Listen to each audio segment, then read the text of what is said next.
durumda. Daha önce hiç hissetmediğim kadar kötü hem de. Kadim bir dehşetin gölgesi.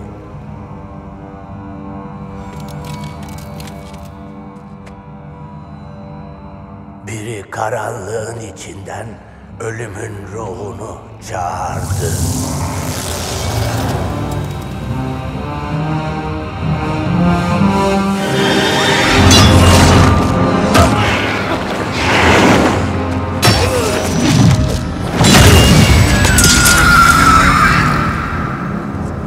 Onu gördüm Gandalf. Karanlığın içinden geldi. Ölüm büyücüsü artık burada.